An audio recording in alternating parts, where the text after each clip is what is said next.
Blessings, everyone. Thank you for joining me today. It is a special. My special guest is Timothy Honeycutt. Do you have a title, Timothy? Are you like a reader or a? Do you, okay, No, I'm a layman. okay. Because I've had a lot of readers on here, and I've had some deacons and father deacons, and okay. Do you, do you, So, do you, do you like serve at your parish or anything, or you don't do anything liturgical? no, not liturgically. I mean, I help out with little things here and there, and in the past, I was more involved, in like a parish council and that kind of thing. But no, I'm not. I'm not ordained, and I'm not liturgically. I don't serve liturgically. Let's say. But well, you're a father and a husband. So Correct. how many kids do you have? I have two daughters under 2 years old. Oh, God bless you. So yeah, it's great. It's wonderful. Now, were you born Orthodox or are you a convert? I'm a convert. Yeah, I didn't grow up with hardly any religious formation. Would go to church very rarely as a young child, and then even less so from ages 10 to 20. Um, so I converted as a Protestant in college, Hmm. and after a few years of experiences there, my whole Protestant foundation fell apart. Specifically, Calvinistic doctrines that I had adopted at that point. As I like to say, my tulip had wilted. Um, and at that point, I was pretty lost in terms of how to be a Christian. I knew I wanted to be with Christ, but it was very clear at that point that the foundations of Protestantism do not hold up. And I had already learned about Orthodoxy, but very little overall. But I knew that if Orthodoxy was to mean anything to me, I really needed to put on Orthodoxy in so much as one can at that stage. So I went to the services as regularly as I could. I prayed prayers at home, and sought guidance from the priest and tried to fast a little bit. I tried to do what I could to experience Orthodoxy, and it was so obvious that that was the way to go, by how God kept revealing many, many things to me, small things, but they kept adding up and they kept helping me perceive the truth of Orthodoxy. And at some point, I realized I not only wanted to be Orthodox, but I needed to be Orthodox. And thank God I was baptized and entered the church in 2015. Wow. Now, how did you get introduced to Orthodoxy? Because Eastern Orthodoxy in the United States is not it's it's not a big religion Right. compared to Protestantism or Roman Catholicism. It's relatively small number of people. Oh, yeah. So I had a friend in college where we had, I think, a class on the New Testament at UC Davis. And we connected there a little bit. And I was not aware of Orthodoxy at all in college. So a few months after we had graduated, he reached out to me and was saying, hey, hello, how you doing? What's been going on with you? And then gave me a long paragraph about the Orthodox Church. Hmm. And that was a great thing he did, because that started us having a dialogue about what is Orthodoxy, what do you believe? I don't know about this large group of Christians around the world. So while I was not interested for a while on the level of my heart, I was interested in the level of just knowledge and who are these people. But Huh. that was the kind of helped me at least understand a bit about it, and know that Orthodoxy existed. I'd been to divine liturgy, but it was very strange to me. It didn't have that feeling of that experience that a lot of people do, that it was this beautiful thing, and their heart was so touched. I just thought it was strange and I didn't get it. Um, and it was, I don't know, 8 months later is when my Protestantism really fell apart. And I knew, well, there's this Orthodox church. I don't really understand it, but I am quite confident I don't think going to Rome is the route. So let's go towards Orthodoxy and try to see more clearly what it's really about. And thank God. Now, what Orthodox church? were you going to? What, like Russian or Serbian or It's what? an OCA Oh, parish. it was an Orthodox church in America. Okay. Yeah, so certainly the all English and many converts at the parish, that certainly helped, no doubt about it. That certainly helped a lot. And the priest, well, all the priests were converts themselves. Oh, So the experience wasn't like I wasn't out of place as an inquirer coming from Protestantism at all. And that certainly helped, no doubt. yeah.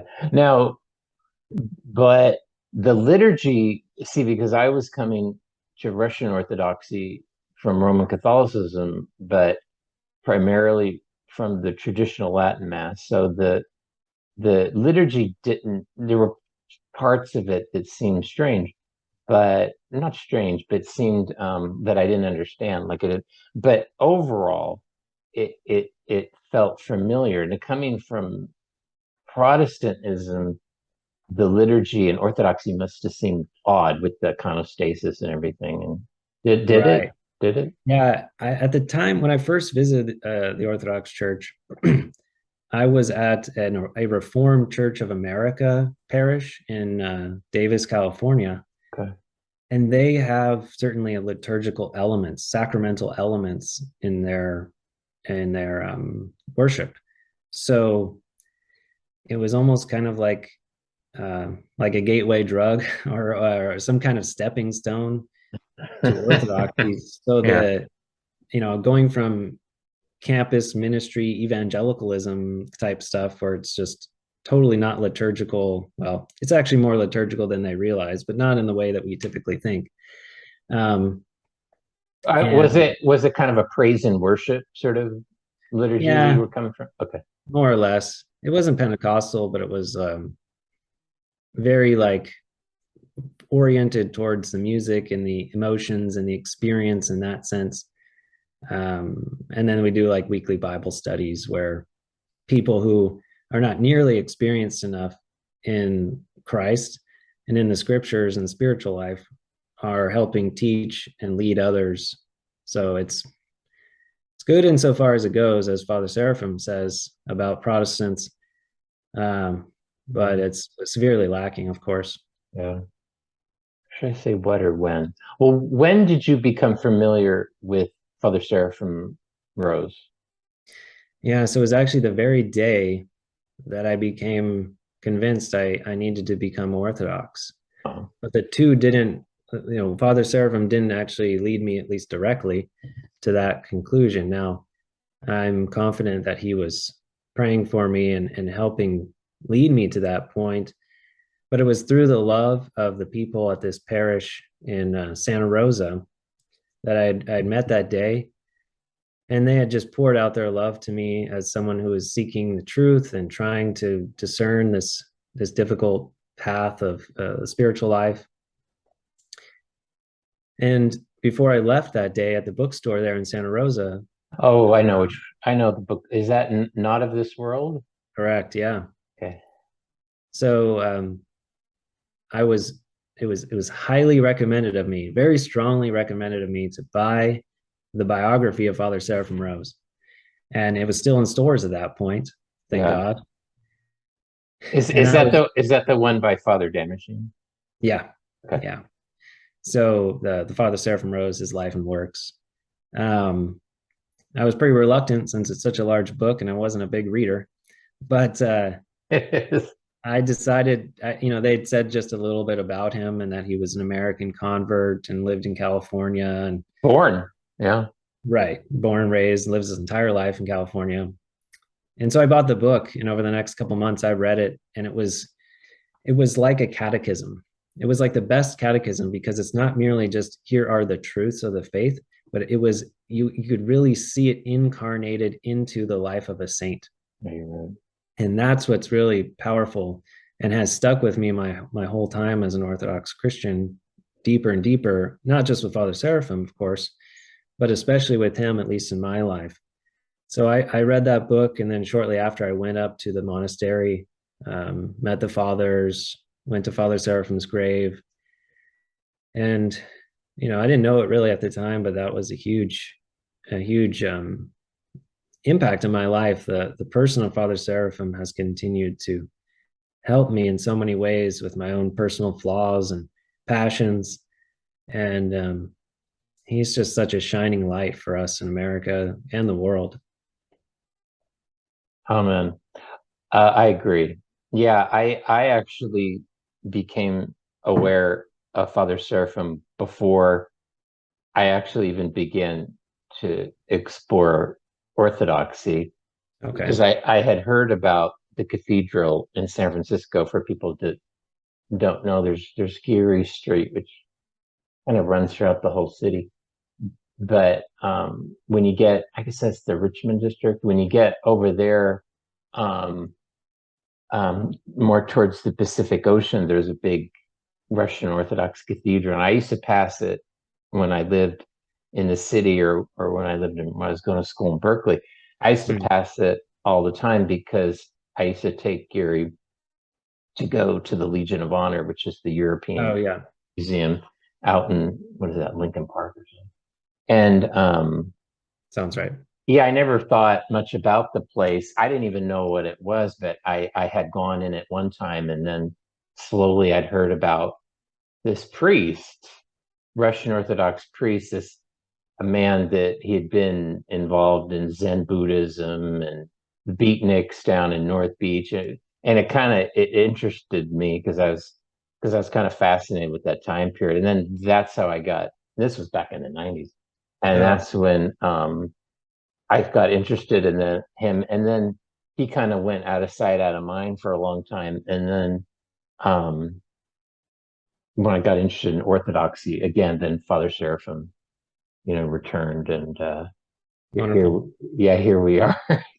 So, yeah, the reason I wanted to talk to you is there's a couple of his books I wanted to discuss with you. Now, with my friend Mark Hackard, um, I did a long interview with him, but he's kind of I've kind of like consider him a he's a Russian scholar, and I'd say he's like an expert on Dostoevsky. So Mm, I think and Father Seraphim like Dostoevsky a lot too. mhm. So and that's how I got into him. And then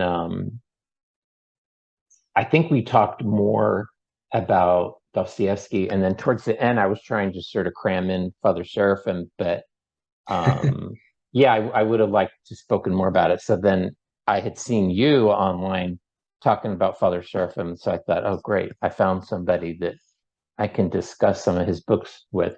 Now, you mentioned the Father Damascene the book that is out of print, unfortunately. Yeah, it's certainly planning. There are plans for it to come back into print. Father Damascene said to me 2 years ago that he was nearly done, and hope to have it out like in 2021.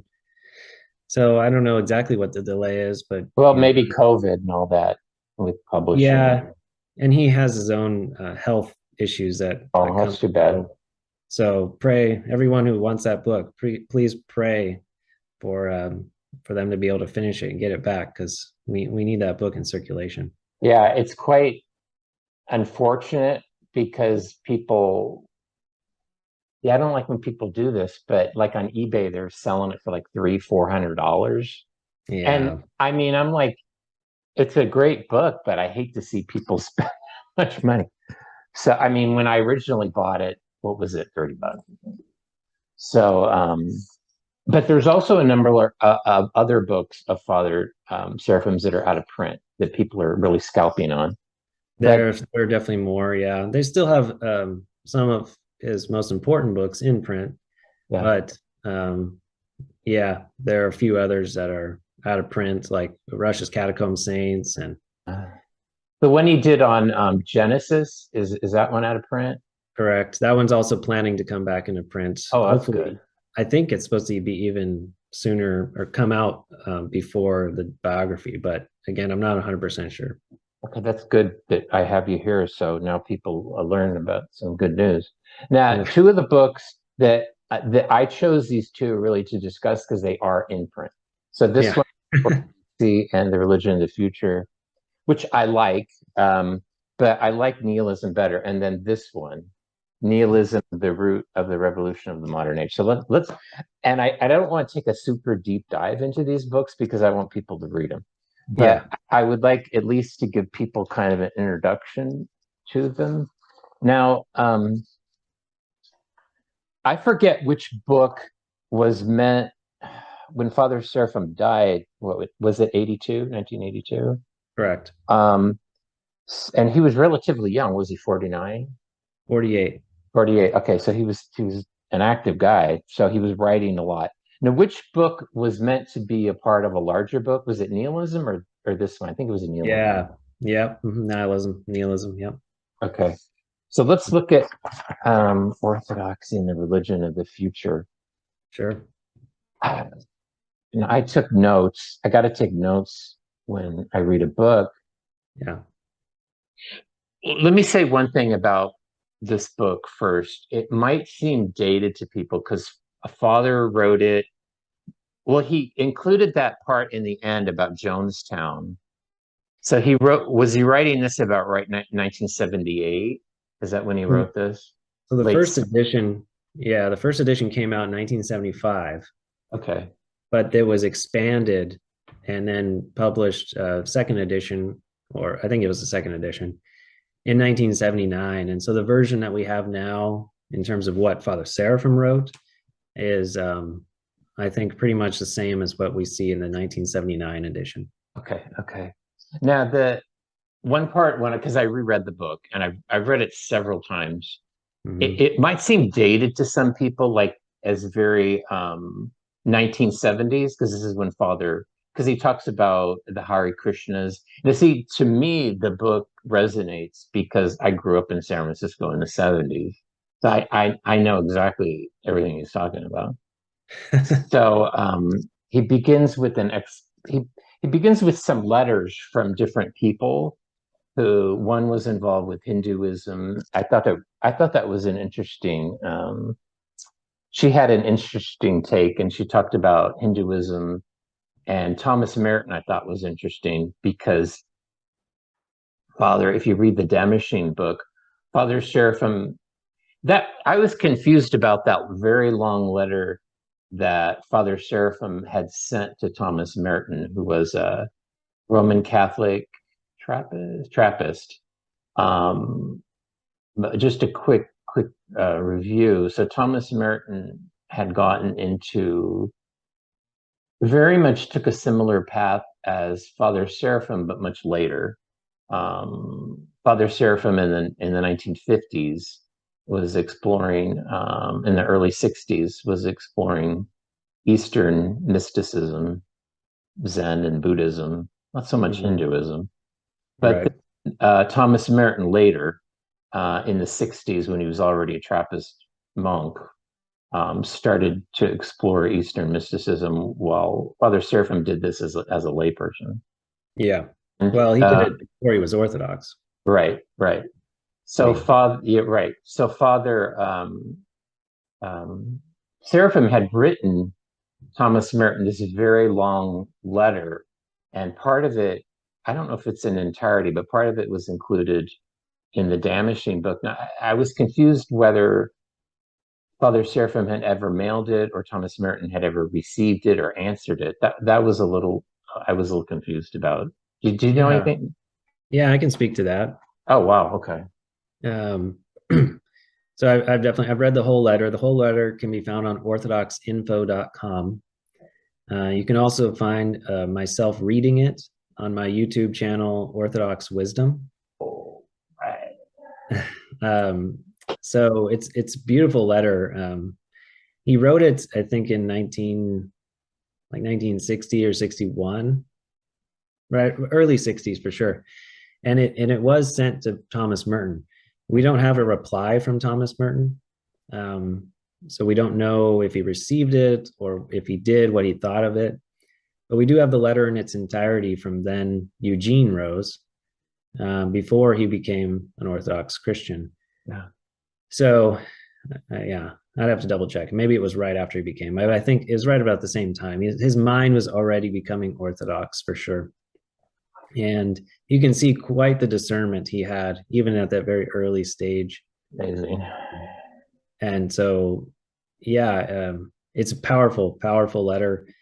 The main thing he addresses is what some call social ecumenism or the social gospel, and focusing on the needs of this world, on making this world a better place apart from the revelation of God, apart from what God has already told us, that, at the end of time, he says, will I find faith on earth?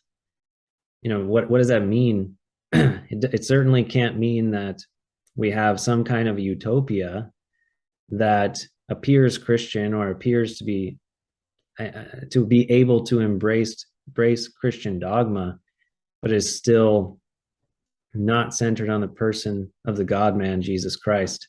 So he really tries to address Thomas Merton as someone who he believes has not completely hardened to the gospel, but is kind of in this transitional phase, maybe, where he's talking about world peace and basically globalistic ideals, or ideals of globalism, as we would maybe hear about them today, Yeah. in their a little bit more primitive form.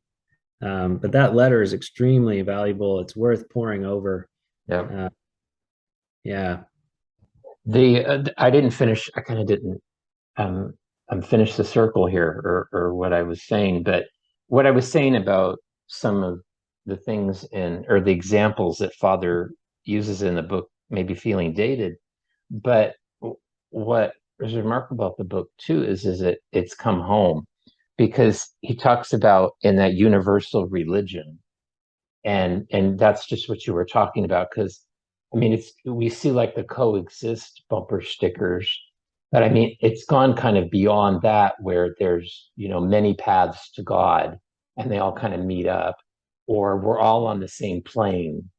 So I think that's a mentality that maybe wasn't that strong or pervasive in the 1970s, but it definitely is today. I think you're right. I wasn't alive in the 1970s, but that's my impression. Yeah. That's certainly my impression of things seem to be progressing along those lines, and developing much. I mean, you're right. I think Father Seraphim in Orthodoxy and Religion of the Future, some of the specific, historical examples, things may have changed in some ways, certainly in the last 40 years, but the principles therein are absolutely eternal. Mhm. And we can still see the roots and the seeds of what he saw, flourishing, in various ways today. Yeah. So it's a very, very relevant book, as you're fully aware. As you said, you were a kid in San Francisco in the 1970s, so you have a much deeper experiential take on it. Yeah, what I wrote in one of my notes in one of the pages was it was very evocative to me, of growing up, the Hare Krishnas. But then where Father Seraphim is so unique among, I don't know, Orthodox, Catholic, or Protestant, is, I mean, he was actually there at the time. So he was if people don't know much about like beat history, so he was in North Beach, which is, it used to be a very ethnic Italian neighborhood. Now, well, it's very touristy now. But when Father was there in the 50s, I mean, that's where the beat started, the beatniks. And to simplify things, the beatniks uh, were kind of precursors to the hippies. It's more complicated than that. So you had like Jack Kerouac, and the road, and all that stuff. So the beatniks were there, and he was there during Mm-hmm. that period. So he was witnessing it and seeing it. And he was connecting the dots because, like I said, the beatniks went into the hippies, and then the hippies went into the sexual revolution and free love and drugs. So that I thought was very interesting, because I can't name another religious figure in U.S. history, Catholic, Protestant, or Orthodox, that had that kind of insight. Could you? I mean, I can't. I'm not aware of one, but Not either. I'm not personally aware. Yeah, so it's just not gonna. It's that's why he's so unique. You gotta watch him or Mhm. read him. And then the other part that was very evocative to me was he was talking about the Shasta because when did they move to Platina? Was it in '69? Correct.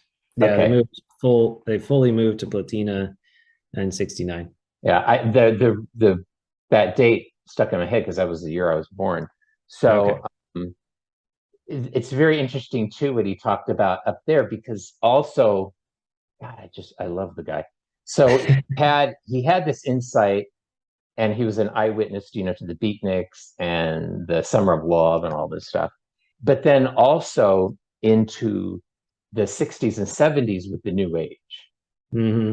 So he's talking about where they're up in Platina, which is, if you're not from California, it's Northern California. It's, gosh, I can't imagine what it was like in the '60s, but it's still pretty desolate up there. You've got like Redding and what's the other city Red that's Bluff. Red Bluff, and those aren't big towns, but they're good size. But that's about it, you Yeah, know. So it is a pretty desolate area. So then you he's got an hour west of those towns. you've got like Mount Shasta, and he talks about this in the book. Was always kind of was an early New Age like center, I don't know. In the '90s, we used to call them like harmonic convergences. Like Sedona was one of them, Sedona, Arizona, and Hmm. Shasta. So you had like early on when these Russian Orthodox monks are up there, you had like Buddhist monasteries and sort of the beginnings of the New Age movement. So he was also a witness to that, and he talks about that, and I thought that's interesting. So Yeah, absolutely. I'm trying to read my writing here. Oh, I love this part. This is really interesting. He talks about, and this is where you can trace the beatniks, the hippies, free love, summer of love, and then new age. He talked about experience, and I put it in quotes. The importance of, now see, if I had read this 20 years ago, it wouldn't have meant much to me. But he talks about experience in terms of taking supremacy over, religious tradition or religious dogma or religious teachings. And Hmm. I wanted to get your reaction to this because, I've taken a deep dive in a lot of, I don't know much about contemporary Orthodox thought just because I'm a new convert, but, I know a lot about Roman Catholic, and the idea of experience, or specifically lived experience, is very big right now. This is something that a Jesuit priest said. He said, as you say, most reputable psychologists, psychiatrists, biologists, social scientists say that people are simply born this way. More importantly, I say the lived experience of LGBT people, they'll tell you that they've always felt this way. And so to treat people differently because of the way that they've been born, to say that they're inherently sinful or that they are inherently bad, I think is really doing a number on people. So the lived experience, it doesn't quite matter what the church has historically taught. And this is specifically about homosexuality. It doesn't matter. It really, you have to take into consideration the lived experience. And that's what Father was talking about almost 50 years ago. I mean, and is that amazing or what? Yeah, yeah. There's a lot that could be said there, no doubt. Yeah, but I mean, Father Seraphim in the book Orthodoxy and Religion of the Future is one of the things he does point out is that experience is taking precedent over, like you said, taking precedent over dogma, taking precedent over discernment of the spirits, with the basic belief that not all the spirits, not all the religious experiences are going to be positive, salvific, helpful. They're going to be, many of them are, and can easily become demonic. And but you touch on something with that quote that, if we're going to say on the one hand as Orthodox Christians that that homosexual desire or anything like any sin of sexual nature, whether it's homosexual or heterosexual or otherwise, if we're going to say, oh, on the one hand you're born this way, but on the other hand you need to put this aside, you need to repent and overcome this passion, whatever it might be, right? Yep. Then you're identifying, I think you're identifying the sin with our personal identity at its very core, which is just not Orthodox. At our very core, we're made in the image of God, and there is no sin in the image of God. Mm-hmm. We can mar it and just and not destroy it entirely. We can mar it and blacken it and just crush it by our passions, by the fallen world. But to say someone is born in a sinful state, like, because it's always, it seems to me that we're dealing with, oh, what's our identity? What is our very core foundational identity? And from what I've read of the saints, they're not willing to go there when it comes to any sin. And so I think what we actually see that in the life of Father Seraphim played out, because Father Seraphim was not interested in, when after he became Orthodox, and especially when he was in more pastoral role as a priest, he was not interested in focusing on the past unless it was like there was a specific point of it, something very obvious that would be helpful for the spiritual life going forward. I've even been told by people who knew him and spent time with him that that's how he was. You'd have a young man come up to the monastery and start telling Father Seraphim about a problem, and if Father Seraphim felt that they were just kind of unloading on him or not really getting to the point, he would calmly but firmly, say, "What's the point? What are you asking?" Right? And this is what I was told to me by someone who had this exact experience with Father Seraphim. And I think there's a lot to be said for that. And I think it actually does relate to the quote and the issue of identity. And there's a lot to be learned from how Father Seraphim approached all this in his most mature state, which would be certainly the last 5 years of his life, which he spent as a priest from 1977 to 1982.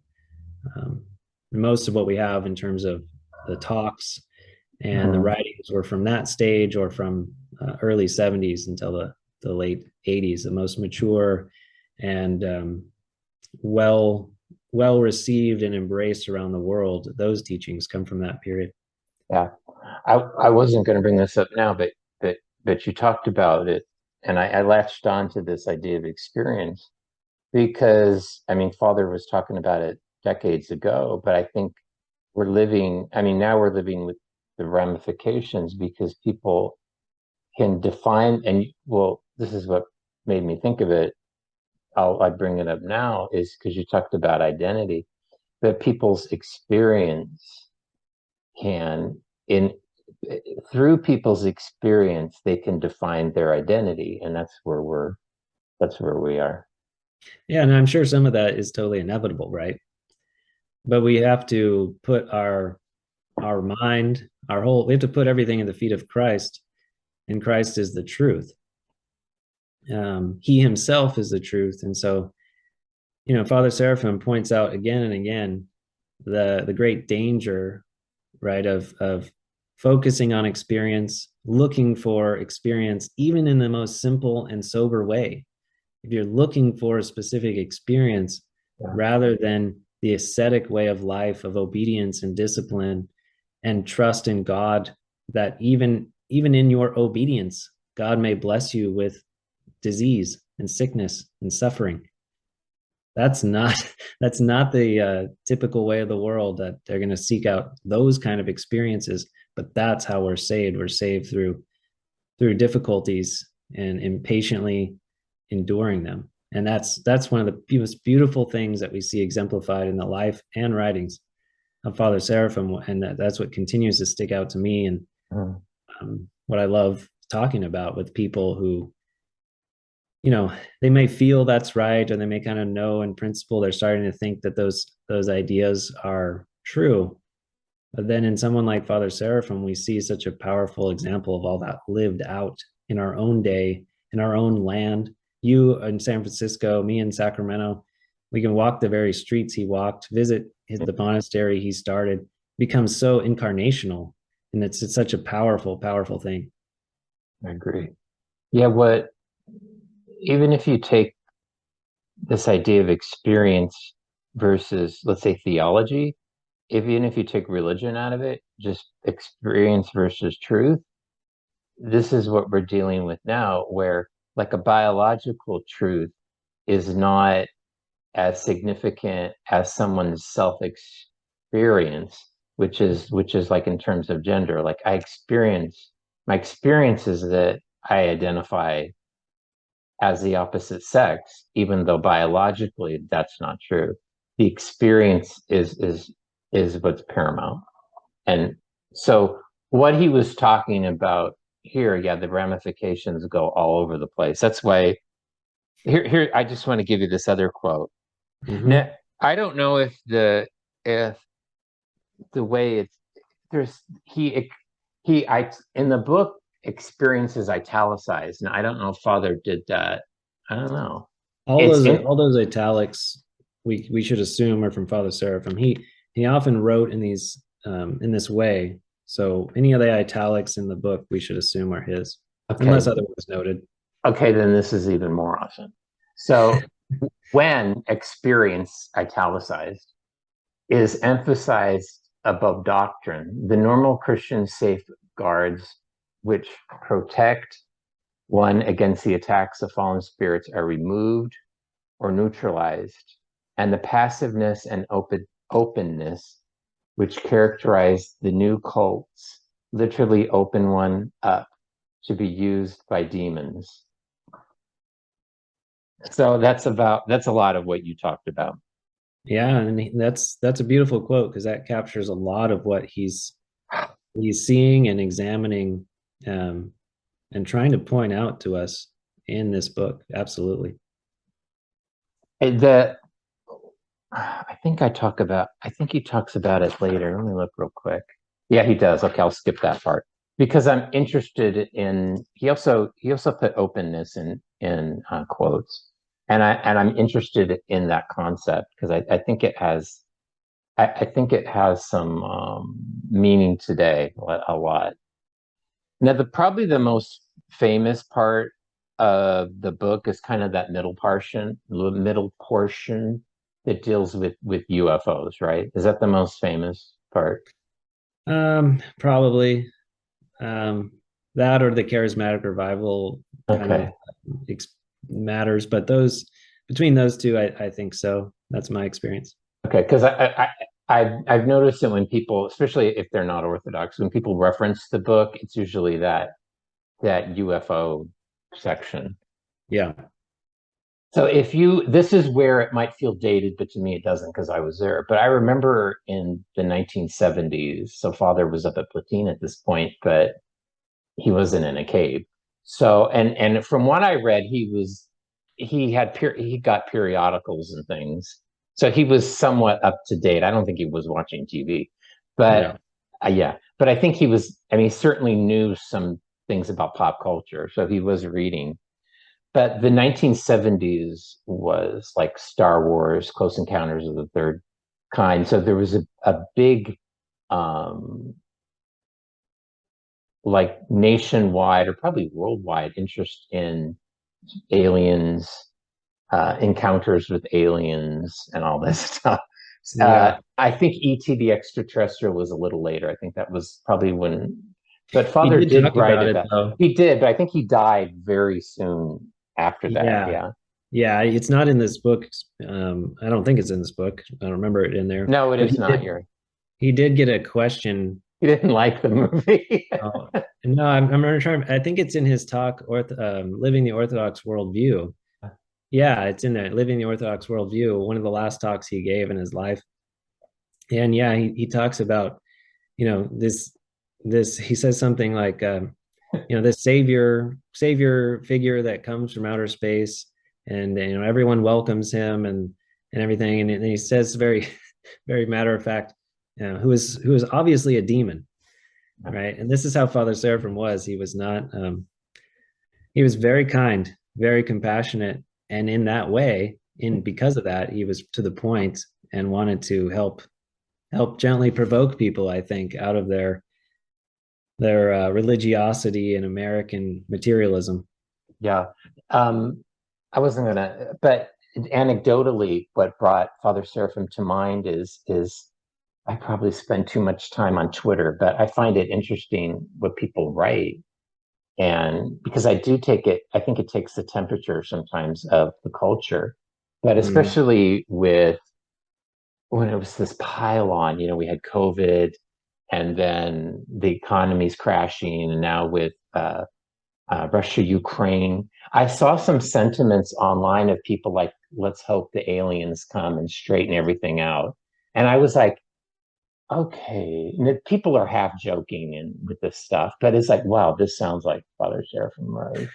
Absolutely. Yeah, I know. I remember that too. I remember seeing like NASA scientists or um, I don't know, it was some kind of promotion of it, an embrace of this idea that aliens are going to be coming, or we should have some sort of normalization of our mind to prepare for them. I mean, it was an exact um, fulfillment of Father Seraphim's discernment. Yeah, and I just saw it the other day with somebody saying, well, the aliens are watching us right now, and they're not going to let us descend into global nuclear war. This is okay. I mean, it's interesting, but it's very evocative of Father Seraphim. So, the other thing that came to mind with Father, where he's a prophet in so many ways, is have you ever seen Ancient Aliens on?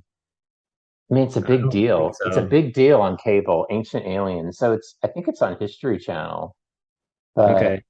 and I mean, sometimes they'll run it in marathons where, well, you see, you're a father and you work and you don't have time to watch this garbage. But Ancient Aliens is kind of like what Father talked about with Chariot of the Gods in here. And Hmm. people are really into it, where aliens have come to Earth in the past and given technology to people and helped build the pyramids, and it goes on and on and on. And this is mainly guys, and they're not stupid men on this TV show, but they take deep dives into this stuff Yeah. about how ancient aliens have played roles in the history of humanity and stuff. So Well, let me actually just read something that really not a surprise. It's not totally a surprise, really.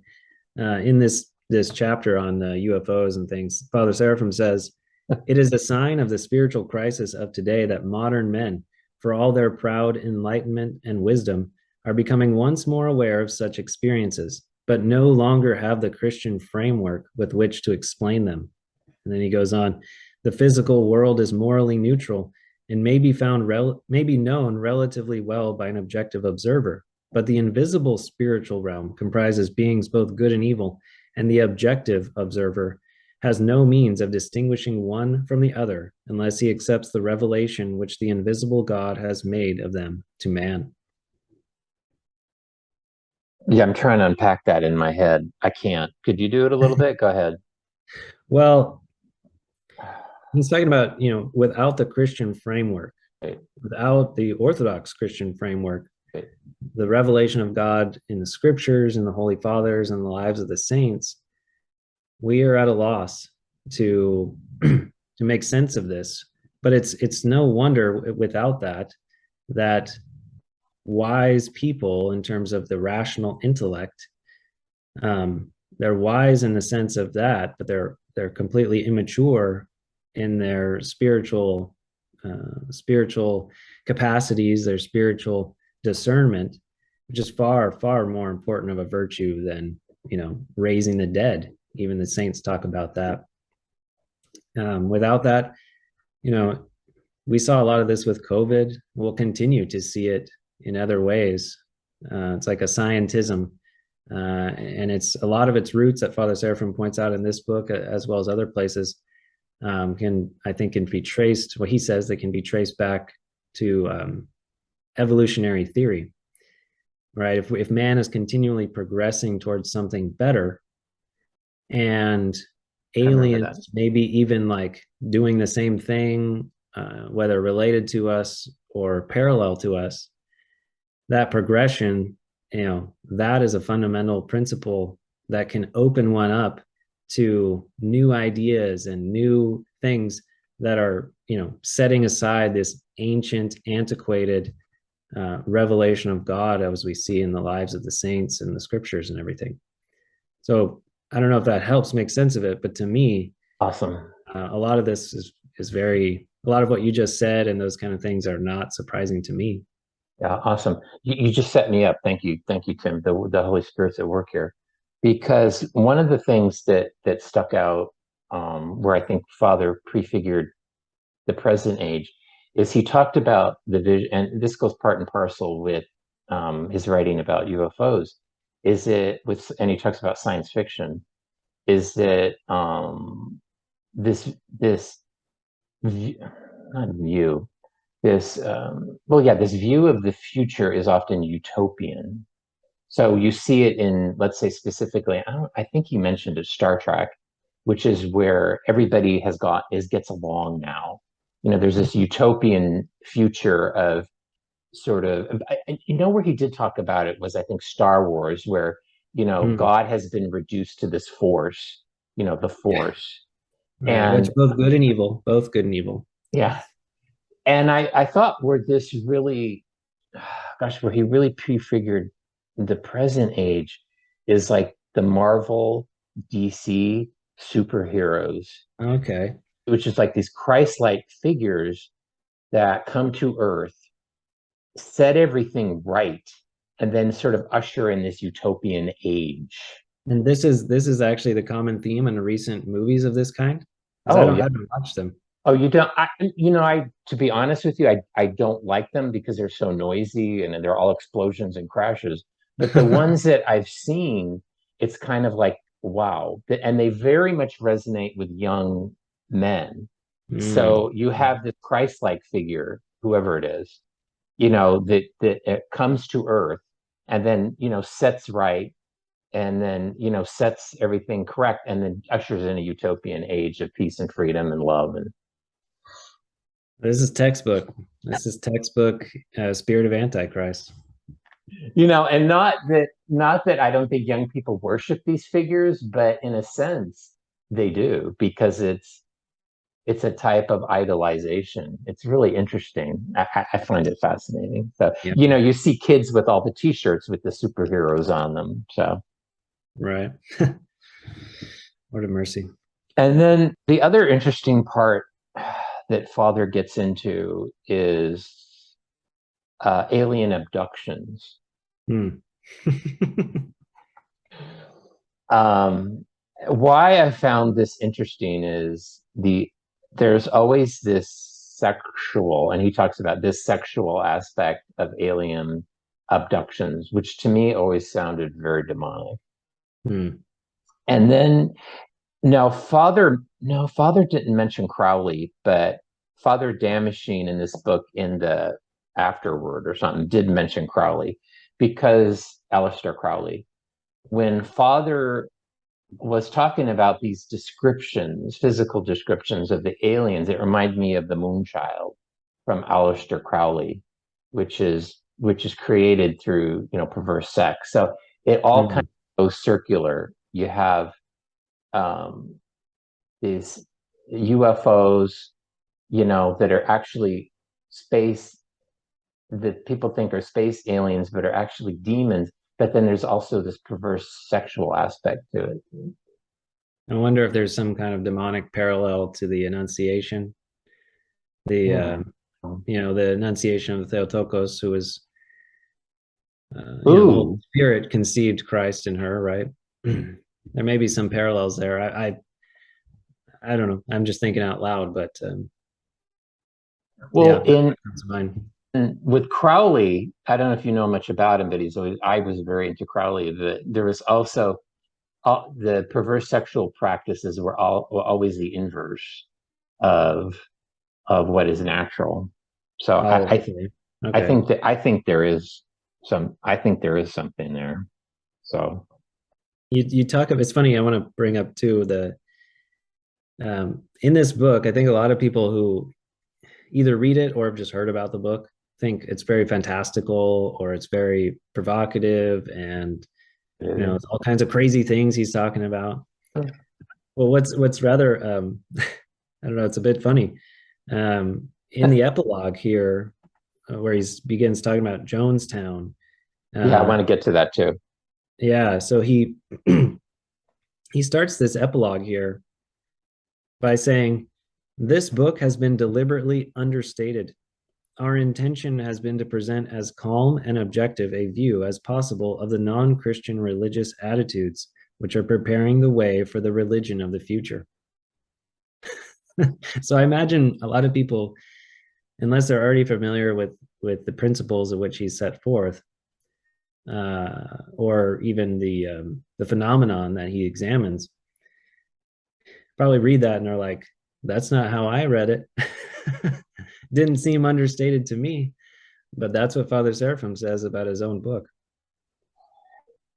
When I got this is the other thing that that drew up some experiences from my past is that I don't know if the New Age resonates so much with people as much anymore. I mean, I don't know. I don't have my finger on the pulse of like pop, spirituality.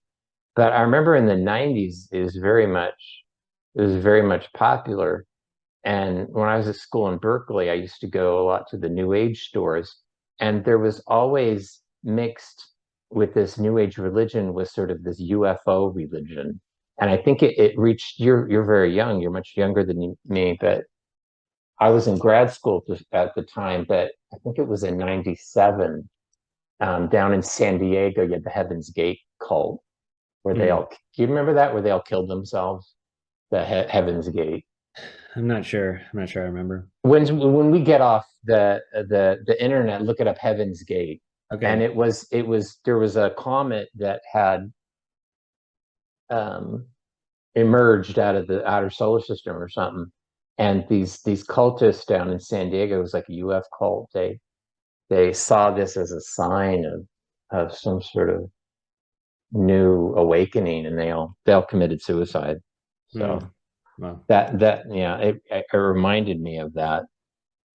So I mean, here he explicitly says that because he talks about it in the chapter, and I think he lays it out pretty well, and this is towards the end, and this is where he says that they are demonic. He said they are a terrible sign that man has become susceptible to demonic influences as never before in the Christian era.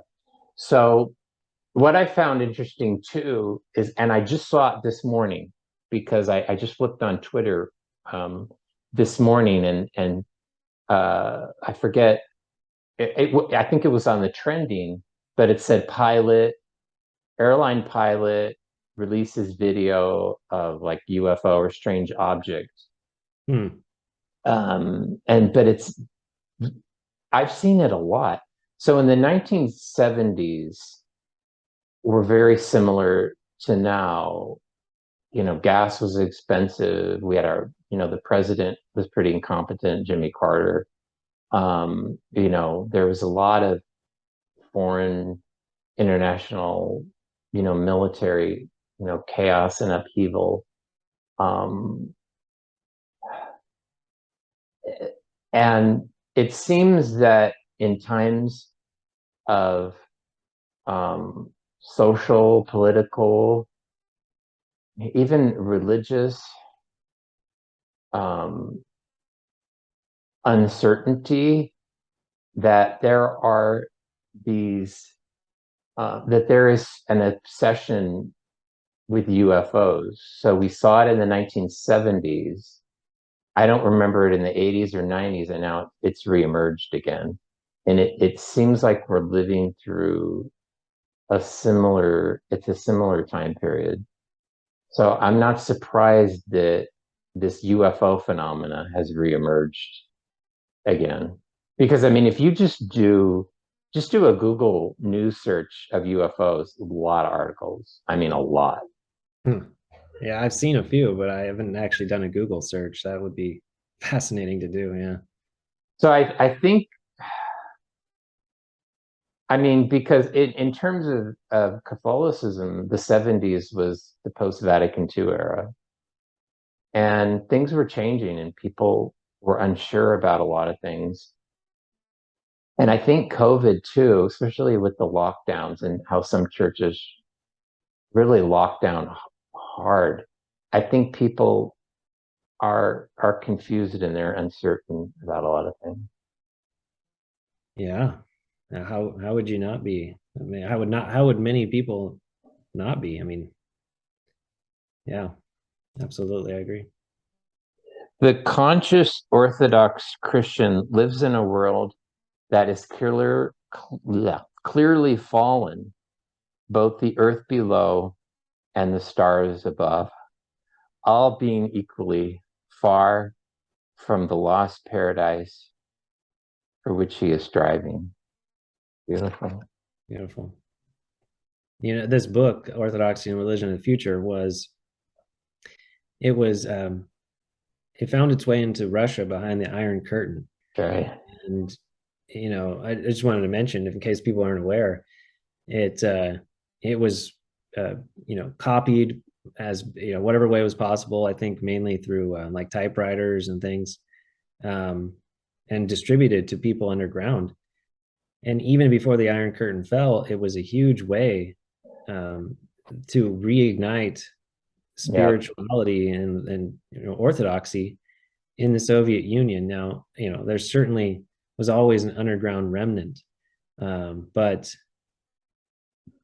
coming out of communism, I've been told this by people who've been to Russia, both in the 90s up to today, as well as others who have heard from someone who went to Russia.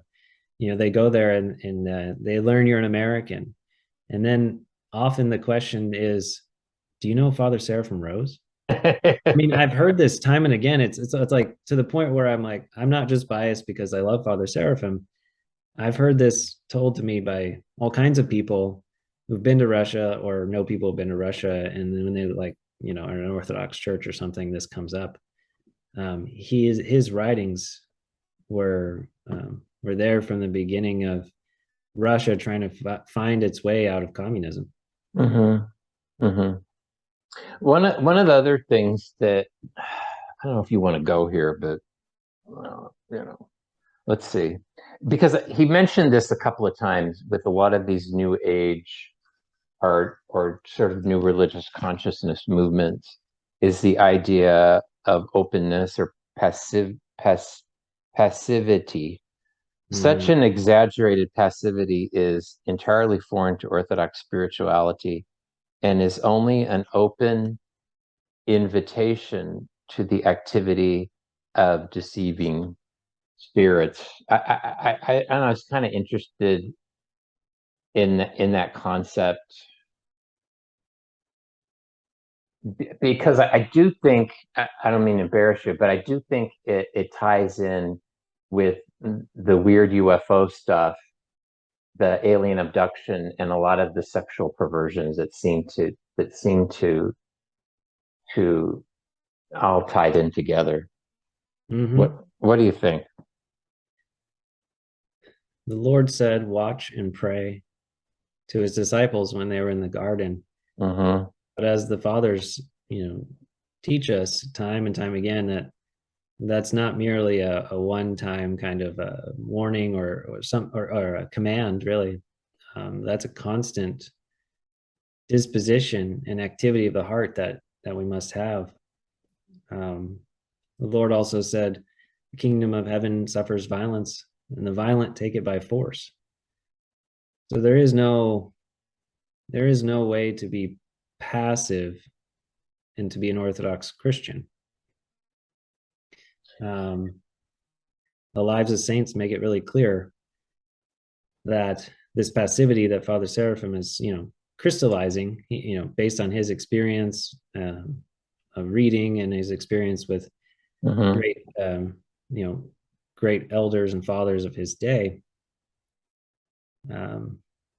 It's a very fearful thing. The Lord has allowed us to have our free will and have the demons have their free will. Of course, we all have our limitations on how far that free will can go.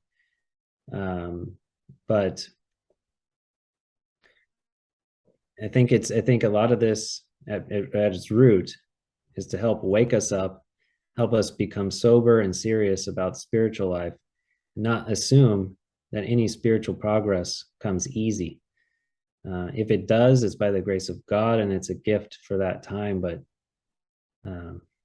Father Seraphim's clear, one of my absolute favorite things that has helped me so much, even in the times of COVID in 2020, when I was admittedly pretty unsure about a lot of things when they started to have a lot of questions. Right here, right at the very end of the book, he says the following. He says, "Orthodox Christians, hold fast to the grace which you have. Never let it become a matter of habit. Never measure it by merely human standards or expect it to be logical or comprehensible to those who understand nothing higher than what is human, or who think," this is the real key part, "who think to obtain the grace of the Holy Spirit in some other way than that which the one Church of Christ has handed down to us." So Father Seraphim is pointing out to us all these New Age experiences, all these religious phenomenon, all this secular phenomenon, at least how people might talk about it and see it. It's not as though God is not in control of this world and not everywhere present, as we say in our common prayer. But it's also that he allows the demons to have quite the reign on this earth and quite the influence on us if we allow them to. And we do that through our passions and through our pride and our selfishness. But he points out real clearly here, you do not expect anything good to come unless we obey this church, if you talk about in some other way than that which the one Church of Christ has handed down to us. I find that so powerful in many ways in our times. Something that just it stands out to me time and time and time again. Amen. The one thing I'm just going to make this point and move on, is that one thing that people have made fun of me for sometimes when in my writing or when I've done some podcasts is that I've said that I believe that certain sexual practices open you up for demonic influence more than others.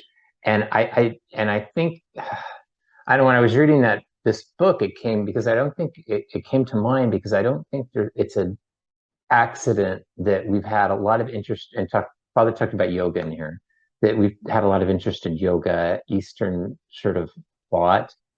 And then at the same time, if you just look at what men are interested in pornography, there's a lot of interest in these sort of forms of pornography. I don't think that's an accident, that No. those things have all happened at the same time.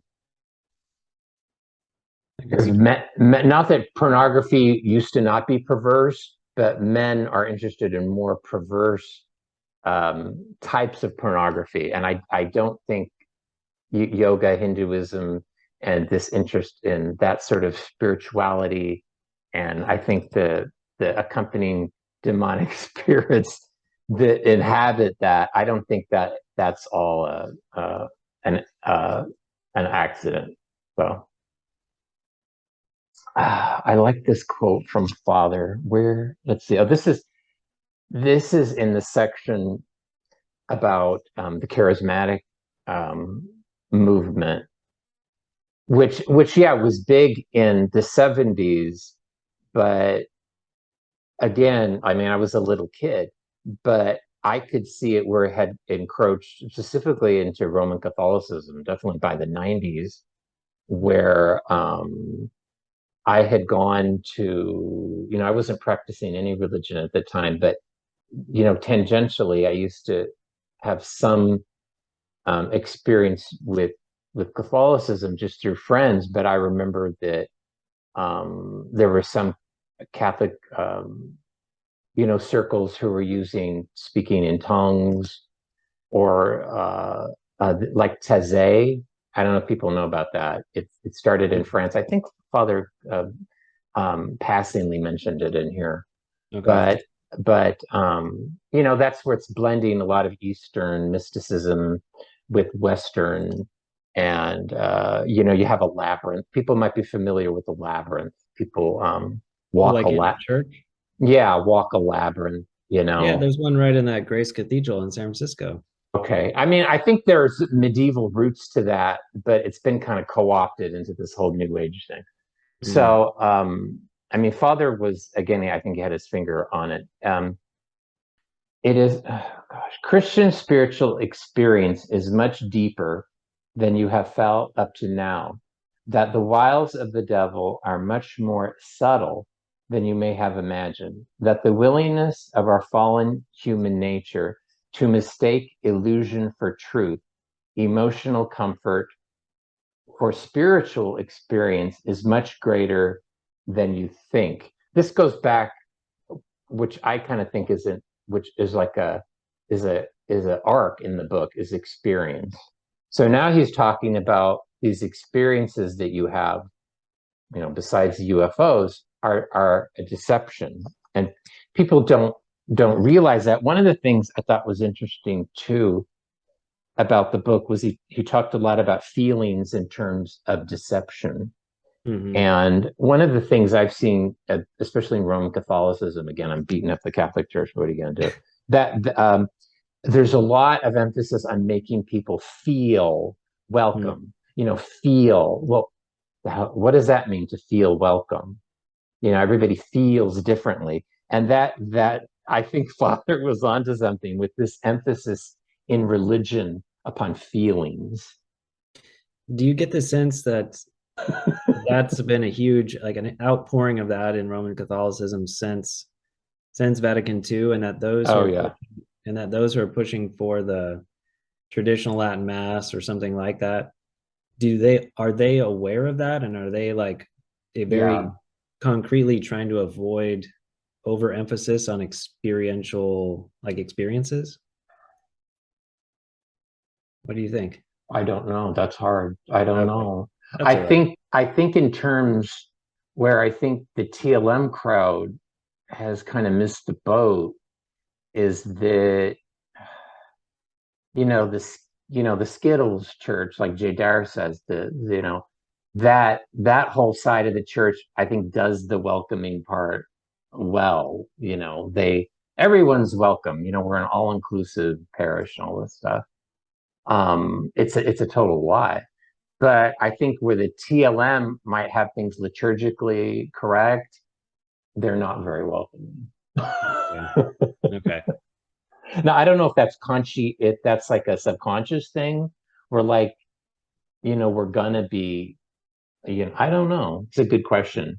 But that's an experience that Catholics that I know who I've sent to the TLM just said, the people weren't real friendly. That's where I kind of felt like Orthodoxy had the best of both worlds, because liturgically it's on, it's on, but I found the people to be very friendly.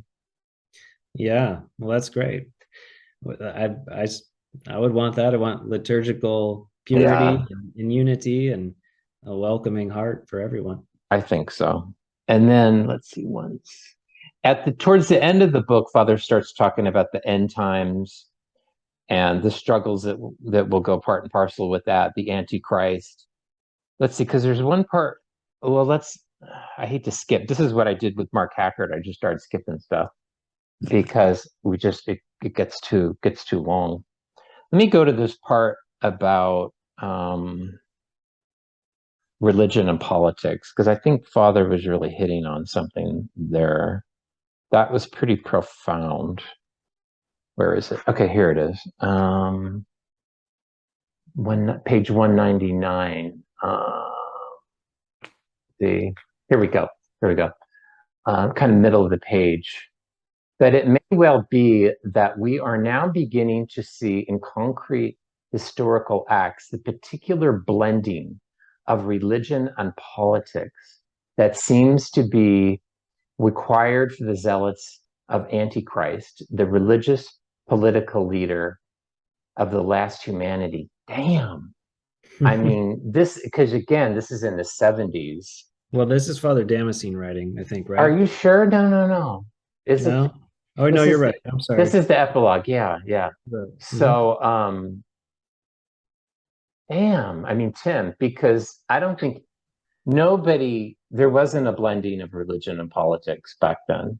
I mean, people were Democrat, Republican. They weren't so personally invested in it now.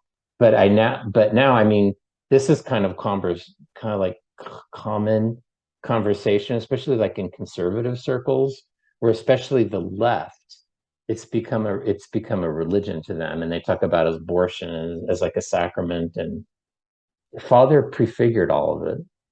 Yeah. It seems there's both an increase of religious feelings and religious principles infused with politics and the political realm, but not really in the sense of, some explicit religion that you can point to. No. But it has But the trappings of religion, yeah, like canceling as excommunication. yeah, that's what I'm getting at. Exactly. There are the clerics and the sacraments and the liturgics, and there's all that, but the principles are there more and more. I think we're seeing, especially with COVID nonsense, and we saw a lot of that. Well, it's like the mask became the habit. Yeah, yeah, that was your liturgical vestment. But I mean, it's on the left. I don't see it so much on the right. Yeah, but the Um, right, it it can, but yeah, not as pronounced. true, but the same. I mean, I don't know what to say exactly right now, but the right has its own. The right is also very susceptible. Well, the political right is also very susceptible to its own traps. Yeah, I don't know if I want to say too much more, but it's not as though it's just the left or just No. the right. They're really two sides of the same coin, especially when it comes to the politicians in power. Yeah. Um, but I want to bring up this too because Go I think ahead. that really captures and piggybacks on what you're talking about here and what Go Father ahead. Seraphim says. And he quotes Bishop Ignatius, Saint Ignatius Branchaninov quite a lot in this book. I think I know which quote you're going to do, but go ahead. We'll see. Yeah, I'd like to know if this is the one.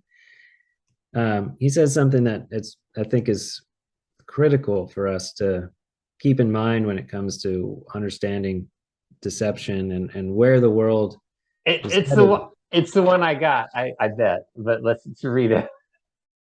I don't know if it's actually in the book, but I just think it's so We are helpful. all in deception. Is that it?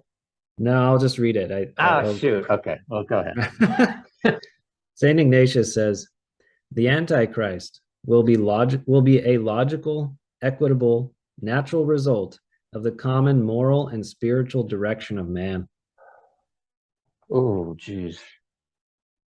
Okay. That's exactly what we have to know about the spirit of Antichrist. It's not some fantastical thing, and it's not simply something that's explicitly against Christ and his teachings, because anti really means in the place of.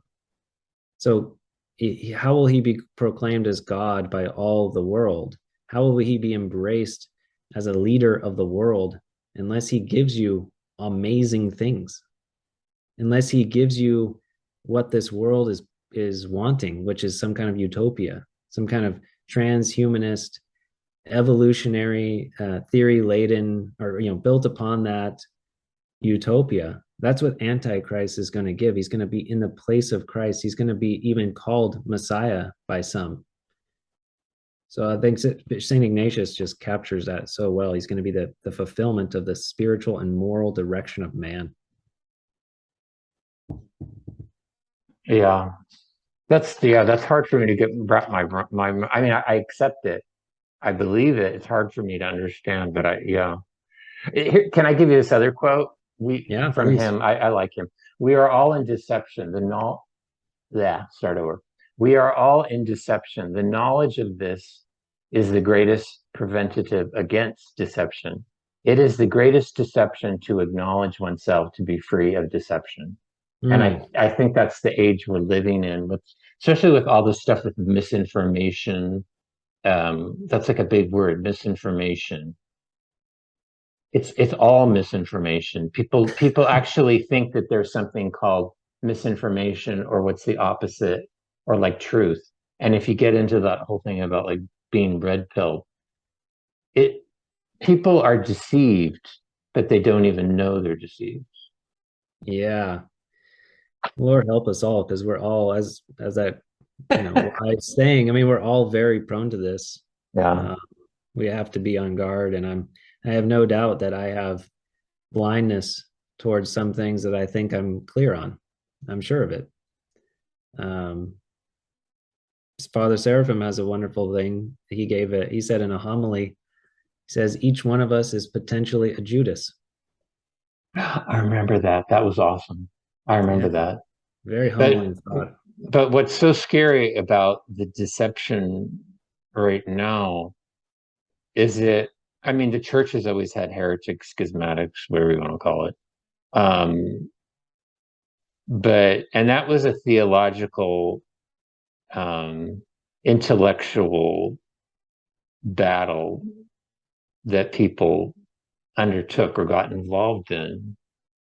What, but maybe I'm wrong. What I see different now is that this battle, it's in the head, but it's also manifesting itself within the body. And that's where you see people who have, and I mean, it's not just the transgender thing, but the whole people's identity is mixed up in this deception too, and it has real world ramifications within the physical realm. Do you know what I'm saying? I think so. And I Okay. agree. I mean, what a prize for the devil if he can capture capture our identity and make it into whatever he wants. I mean, Um, yeah, the devil could whisper very easily to someone and say, well, this is the truth. This is who you are, and if you do A, B, and C, you'll have happiness. yeah, And the and biggest joke is you don't. right, yeah. Lord have mercy. We There is no utopia on this earth, whether it's societal or in our own self outside of Christ. Um, So nihilism is Father's book that he was working on. I don't know if it was in the Damn Machine book or if I read it online. I mean, I've read so much Father Seraphim stuff, it all kind of blends together. But I remember I guess the Platina, I don't know if they were aware of this before his death, or just after, but God bless Father. But people in those days, talking in the early 80s, they didn't compose like nowadays we compose on a keyboard. I yeah, don't think many people longhand write stuff out, and I certainly don't. I mean, I'll sure. take notes when I'm reading a book, but Father had these notebooks where and authors used to do this, and he longhand, wrote his books. And I don't know if I think he edited it that way too. And I think this was typical practice back then. And then when you were ready, either to publish, you typed it out, typed it. Mhm. And I think that's what he did. And I think the only section, let me backtrack, I'm going to confuse people because I'm getting confused. So nihilism was part of a larger work. And I think a lot of it was contained in these notebooks and I think some chapters were more fully fleshed out than others. And I think nihilism I'm dropping my notes here. So and I think he had typewritten it out, so it was ready, but there were other sections that weren't. Yeah. Yeah, he Is it? wrote, this is the only section of his huge book he intended to write. This is the only one he finalized. And then at some point, I remember in the 70s, Father Herman's asking him like if he could finish, try to finish this great volume that he intended to write, which was called the Kingdom of God and the Kingdom of Man, or the Yeah, Kingdom yeah. and the Kingdom of God. And he said I think he said something at that point that was just too much with all the other needs that there were in front of him. But this book, yeah, that he wrote this, I believe he at least started this before he was Orthodox. But Oh, okay. this section of the massive book is what we have before us here Yeah. in this nihilism. Yeah, it's sad that we may, yeah, never get to see the rest of it because this is so good. Yeah, and Um, actually, and just real quick, the kind Go of ahead. a related to this book, I don't know if it ever, basically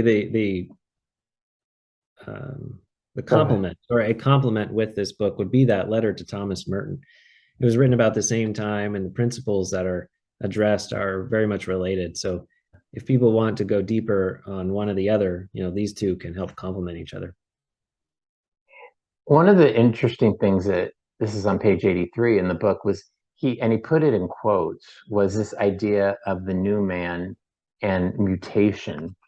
And when I think that goes right into what we were talking about earlier, where this battle in the mind of modern man for meaning, and you talked about transhumanism too, where this battle within the mind of modern man for meaning, which Father talked about in the previous book, can go into all these weird um, detours, UFO, New Age, Hinduism, whatever. A lot of times it can result in mutation, and Father was talking about that there, and for me, because from my experience, I think that's also um, linked to the identity issue where people can mutate, or what's that? Or I think of it too as like the body modification. You can modify your body to fit your experience, which we talked about, which Mm. is a deception. Am I jumbling too many things? Or are you following I think I'm following you. me? Okay. Yeah. Another thing is he talked about coherence. This is on page 104 if people want to follow.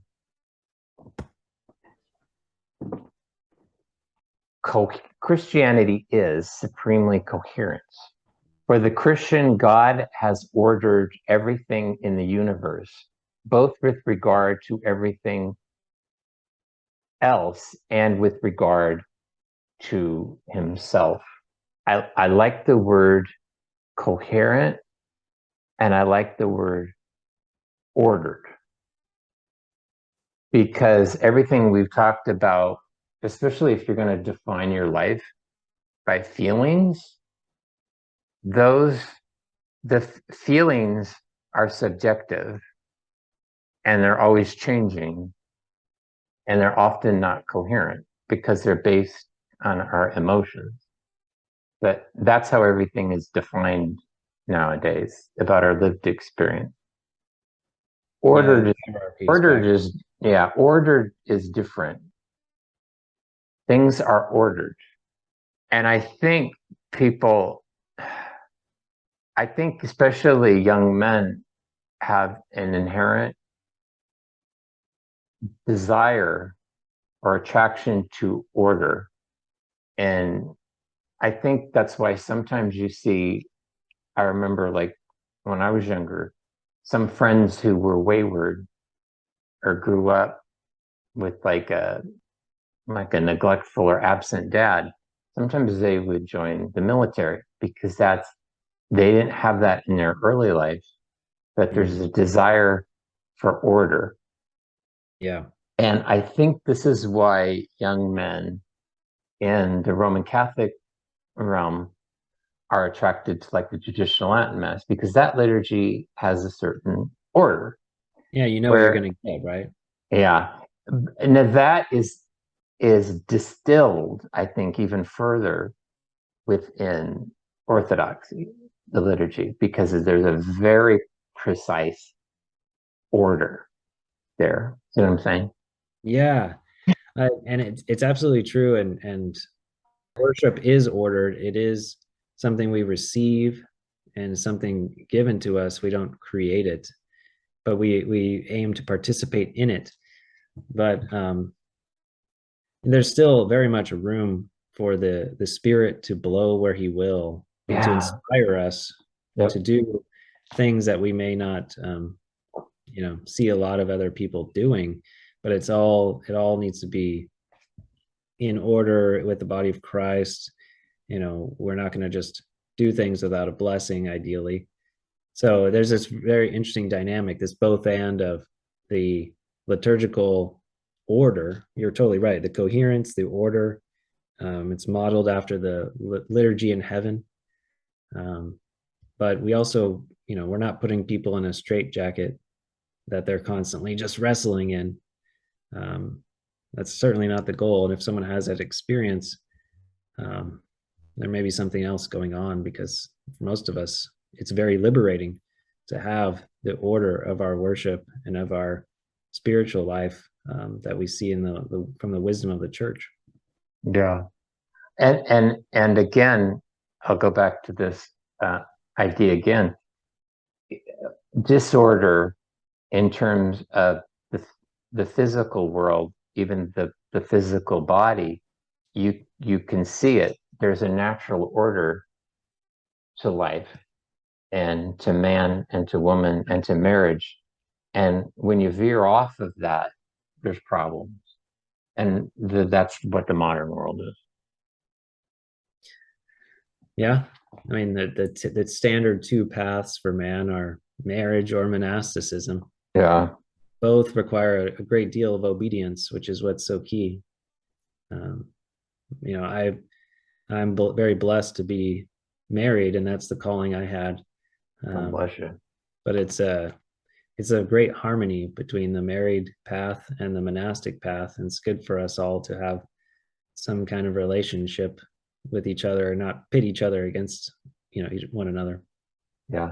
And which interesting, you brought up the monastic life, because I have a little experience with that with like visiting monastic communities, is the ones that work, they are ordered and they are orderly, because I think men and women are complementary, and I think women help men in certain ways, and I think the opposite's true. Men help women too, but in monastic communities, the ones that work are very ordered, and if that means strict, then strict.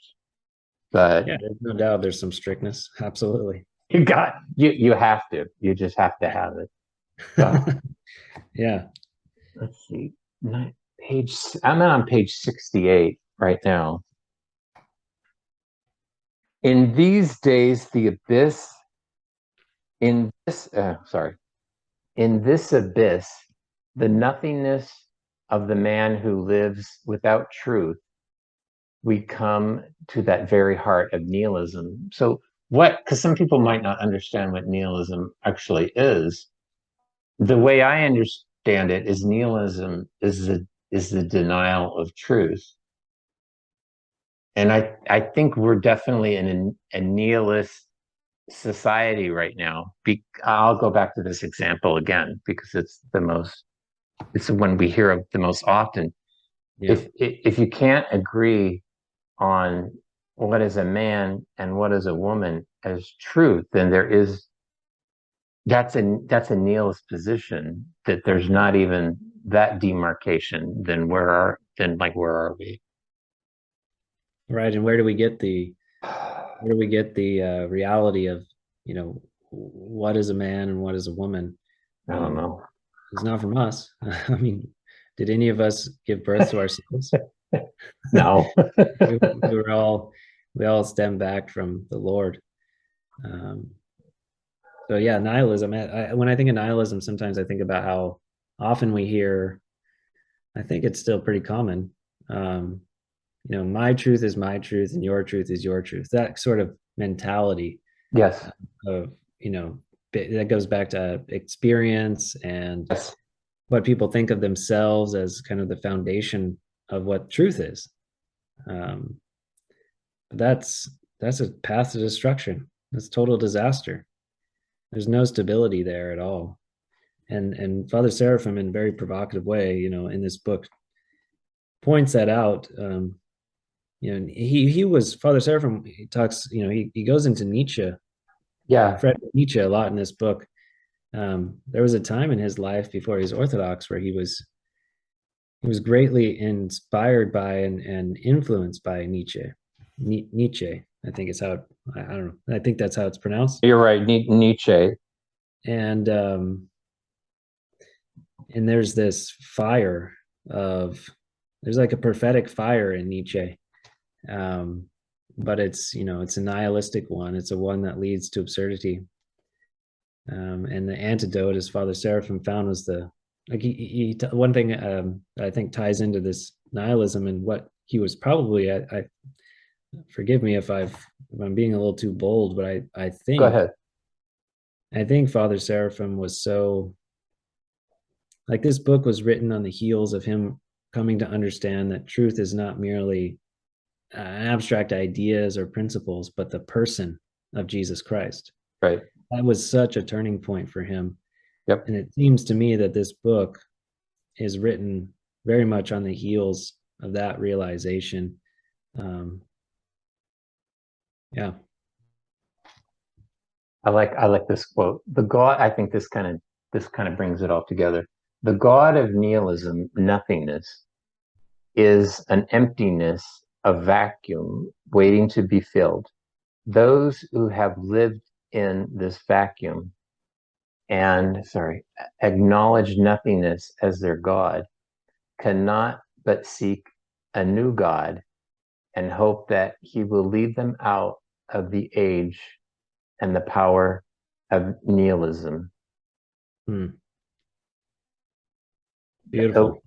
Yeah. Oh no, what the word that, well, there's a couple of words. Okay. The words that stick out: nothingness, emptiness, and vacuum. Okay. So I've talked about this too. I want to get your opinion. Man has an inherent, just like man, well, I should say males have, well, women too, have a desire for order. Man also has this instinctual desire to know the transcendent, to know God. Every man.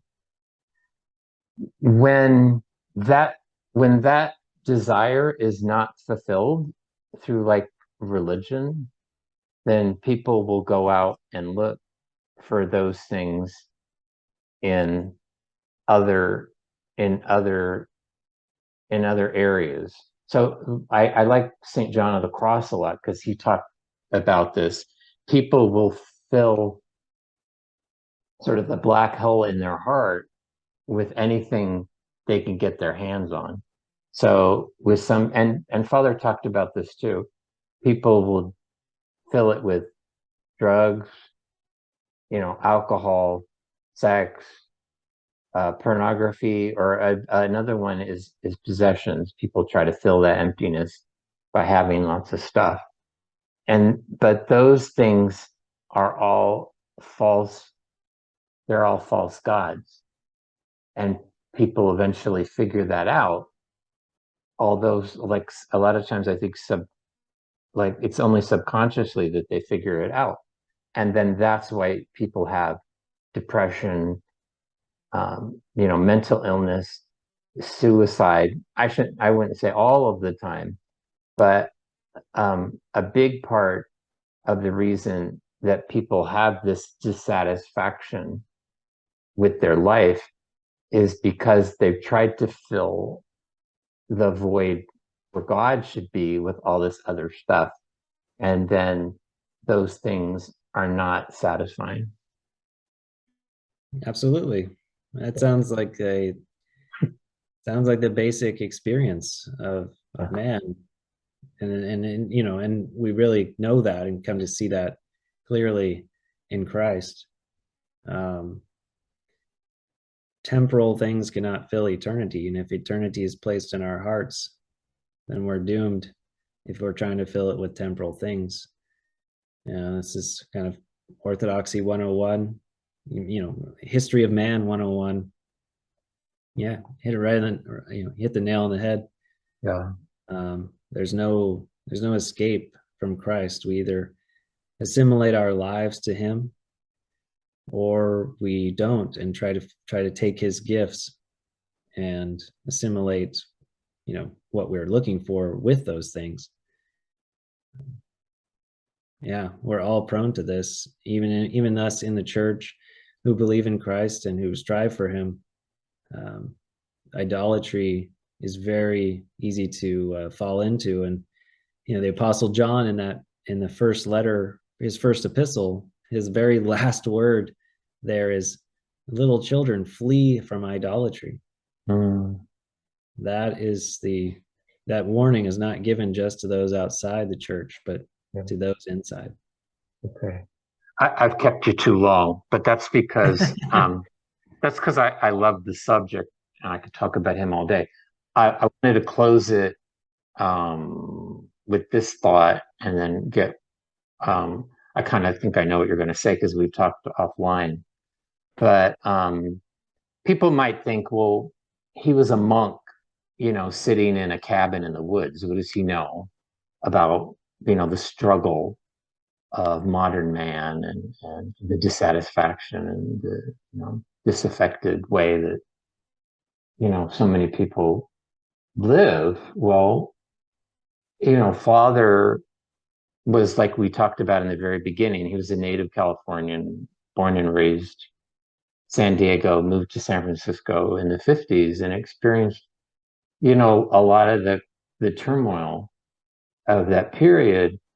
And he was very much a searcher as well. I wouldn't say like he wandered, because that seems to think like he was aimless, but he was very much a searcher for the truth. And he himself, you know, took a lot of these detours with Eastern mysticism. And some of the interesting parts of his letters early on, before his conversion, was his worldliness, and he was very interested in the theater and film and um, you know, fine dining and cuisine, and I mean, like a lot of young guys were. Um, but he also questioned his identity and got very deceived in terms of his, I guess you could say, sexual orientation. So people, he's not just a monk sitting in a cell. He's somebody that experienced a lot of different things. And I think that insight that he gained, I hate to say experience because we were just talking about experience, isn't it? That's But okay. I think experience in his, you know, case, it did inform his opinion. But I Sure. mean, you know, his opinion was ultimately infused with the Holy Spirit and with, you know, the teachings of the church. But I think there's an interesting sort of compassion and knowledge and empathy in his writing that might be missing in some other. I mean, it's very theological and it's very philosophical, but I think he very much understood the human condition, if you know what I mean. Yes. Yes, absolutely. He traveled far and wide on the plane of ideas and you know, searching, like you said, not aimlessly, right? But in his time before Orthodoxy, he was very searching far and wide, going where he was moving in the right direction, obviously, but he was in different ways jumping around. What I think maybe can crystallize Father Seraphim's, why he's so important and why he's touched the lives of so many. He not only he went both very far and wide on the horizontal plane of this world, the ideas and the fashions and the passions of this world. But when he came to Orthodoxy, when he understood that Christ is the truth, the way, the truth, and the life, and met him in his church, he no longer went horizontally in that way. He went vertically. He went deep, deep, deep into Orthodoxy. And it's through the illumination of Christ in that experience, not only informing his past and what the reality of his past was, but also, his future, which he lived 20 years as an Orthodox Christian, which is not very long to produce not only all the writings he produced, but the great impact on people in his life. And he's impacted more people after his repose than he ever did in his life, which is not really uncommon to a lot of saints. But he had both. He was very horizontal, but just very vertical, very deep into Christ. He speaks to us Americans, especially, I think. I mean, I can't speak for anyone else because I'm an American myself. I'm a Californian, but he speaks to me very powerfully. You can see it's important to read these books. It's very important, very important. But you won't get a real sense of the man unless you read his life and you see how he lived. Mm-hmm.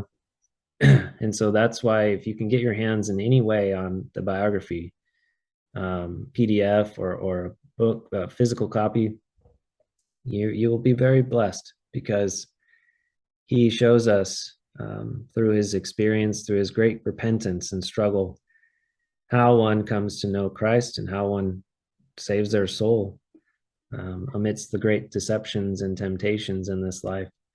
So I can't say enough good things about Father Seraphim. I pray that I'm alive to see him become a canonized saint of the church. I'm very confident that will happen one day. Yeah. But it'd be certainly a great blessing for me and anyone who's alive at that time to see it here on earth. He is a champion of Orthodoxy. He's a champion for the truth and anyone seeking the truth.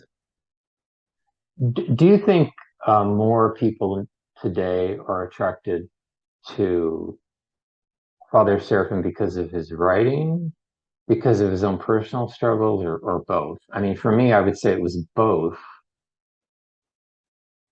but I think it was his own story that initially attracted me. Yeah, I think it's a great question. I think there's a lot of both.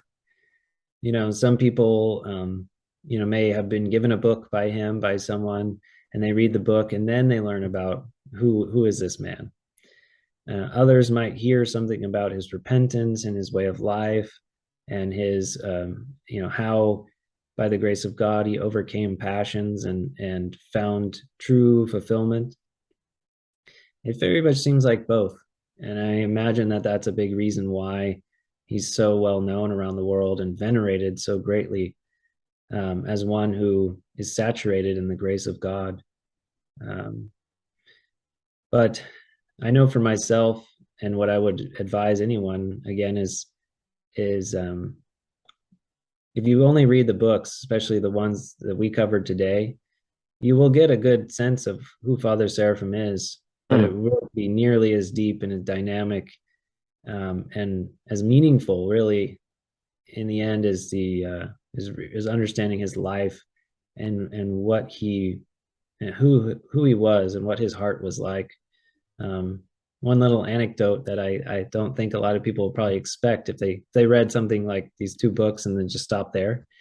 They probably wouldn't expect someone who wrote so provocatively and so piercingly to do something like he did later in his life when he was a pastor, priest, and shepherding pilgrims who would come to him. He would even be found playing on a rare occasion, I think it says, but even be found playing catch with young men at the monastery, because he knew that that's where they were at, and he may not have needed that himself, but he did that for their sake. And so that's just a little glimpse into the man who wrote such piercing theological texts. Um, get your hands on these books and meet people. If you have any chance, meet people who met Father Seraphim. Um, that's a really beautiful, powerful thing that you could do in your life. They're still alive. I got another question. I keep dragging this out and I won't let you go. Um, do you think that men or women are more drawn to Father Seraphim as a religious figure? I personally, by my observation online, it's young men. And he's almost kind of like the Russian, well, he's Russian Orthodox. He's almost kind of like the Orthodox Jordan Peterson. I think they've really latched on to him as somebody that informs, even though he's writing so long ago, but we talked about the timeless quality of his work. I think that really informs a lot of their struggles now. And I find that really interesting that young men have really seems to like him a lot. Yeah, I think you're right. I think definitely men were going to be more in general drawn to his writings, which are more well known and easily accessible. Um, but I also think that some young men who learn about Father Seraphim and read his writings, they don't end up moving past, they don't end up moving past Orthodoxy or Father Seraphim Rose as an ideology, as some kind of cool thing or some kind of based, red pilled guy or whatever they may not say it in those ways, but I fear that that's something young men may begin, that'd be a beginning stage, and they may not move past it if they don't become familiar with either his life or the real lives of the saints. It doesn't have to be just Father Seraphim, but being for Americans, for young men who are struggling to find the truth and to find their way in life, of course, Father Seraphim's life stands out as a shining light, a lamppost for them on that journey. But I think you're right. I think young men are going to be definitely more drawn to things like UFOs and the charismatic experiences and all these like religious phenomenon.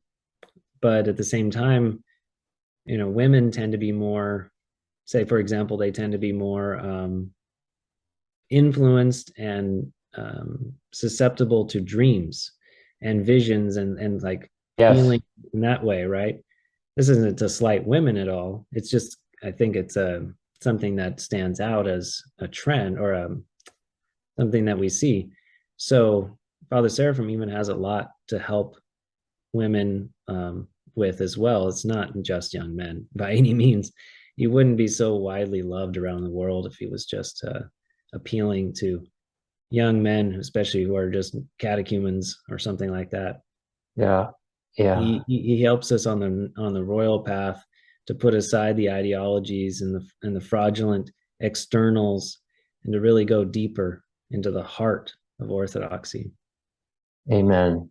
I credit, well, Saint John Maximovich too, who was very much a patron of Father Seraphim and a father to him. I credit for leading me towards Orthodoxy. And I have to say, but when I meet guys who are interested in Orthodoxy or converts to Orthodoxy, and it's kind of like that anecdote you had about Russia that talked about Russia, the number one figure that they mentioned that led them toward Orthodoxy is Father Seraphim Rose. It's amazing. Yeah, God has very much graced him to be a great lamppost here in America. And I think with great saints, they had their writings were certainly profound, but their life holds a lot of meaning for people. And I think it's important. I think probably the one thing that could be improved, I guess, with some of the discussion about Father is that a lot of times they seem to be very, and I kind of fell into this a bit with this discussion with you. We talked about his writing mostly, but I wish the discussion would be about his writing, but also about his life too. I haven't seen that part of it as much as I'd like, but And I think part of that is because the biography is not in print right now. I mean, that's got to be a significant reason why. But yeah, when I talk to people who are learning about Father Seraphim, or wherever they're at, really, I feel compelled often to at least add a little bit about his life, or emphasize the great benefit. Like I said, it's like a catechism. There's so much detail. You learn about all kinds of other contemporary saints and holy people in his time and in previous centuries of Russia. You learn a ton about the church in that book. So God willing, that book will come out, because it'll help us all have a more complete understanding of the man, and more importantly, of Christ who lived in him. right, right. And there's also just a lot of resources online about Father Seraphim too that are free. Like I wrote a pretty long article that you can find on my blog about Father.